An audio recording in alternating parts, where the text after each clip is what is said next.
Pendalaman materi, tema 4, subtema 3, globalisasi. Subtema 3, globalisasi dan cinta tanah air. Muatan bahasa Indonesia, pembelajaran 1, menemukan informasi penting berdasarkan struktur teks.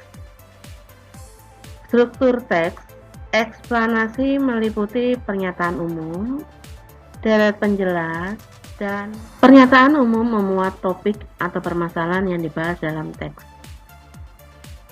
Kemajuan teknologi dan pendidikan di era globalisasi menjadi pemicu dalam pertukaran budaya di negara seluruh dunia. Kini, kita dapat melihat dan mempelajari kebudayaan dari seluruh dunia hanya melalui media internet tanpa harus pergi ke luar negeri. Mudahnya akses bepergian ke luar negeri juga bisa menjadi pemicunya, seperti orang dari luar negeri yang datang ke Indonesia dan membawa serta kebudayaan dan kesenian dari negara asalnya.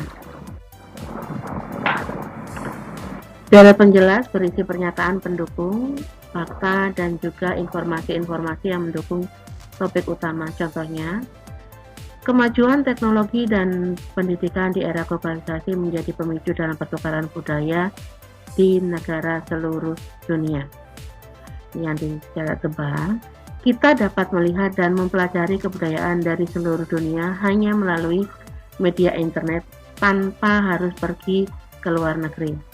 Mudahnya akses bepergian ke luar negeri juga bisa menjadi pemicunya, seperti orang dari luar negeri yang datang ke Indonesia dan membawa serta kebudayaan dan kesenian dari negara asalnya.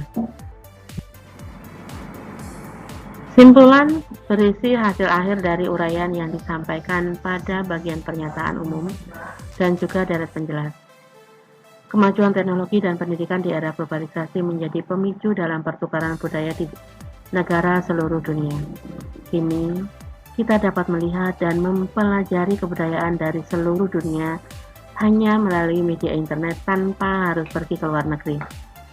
Mudahnya akses bepergian ke luar negeri juga bisa menjadi pemicunya, seperti orang dari luar negeri yang datang ke Indonesia dan membawa serta kebudayaan dan kesenian dari negara asalnya.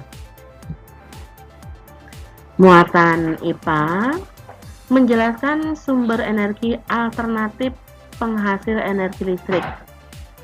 Energi alternatif merupakan energi yang berasal dari alam.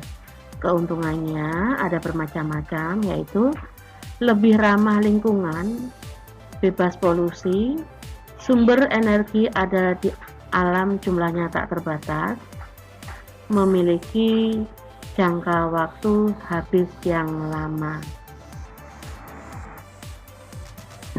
Pembangkit listrik tenaga surya atau PLTS, pembangkit listrik tenaga surya, menggunakan sumber energi dari sinar matahari. Peralatan yang digunakan berupa panel surya. Ini panel surya yaitu sebuah alat berbentuk lempengan logam yang mampu mengubah energi matahari menjadi energi listrik. Ini adalah panel-panel suryanya. Muatan IPS, kerjasama negara anggota ASEAN dalam bidang ilmu pengetahuan dan teknologi. Tujuan kerjasama ASEAN dalam bidang ilmu pengetahuan dan teknologi untuk meningkatkan sumber daya manusia yang memiliki kualitas dan daya saing dunia. Contoh kerjasama negara anggota ASEAN dalam bidang ilmu pengetahuan dan teknologi. 1. Deklarasi penguatan kerjasama pendidikan yang dilaksanakan pada KTT ASEAN ke-15 pada tahun 2009. 2. Kerjasama yang bertujuan untuk meningkatkan jumlah tenaga ahli ASEAN. Dan yang ketiga, pertukaran pelajar antar negara ASEAN dalam program Study Mobility serta ASEAN University Network.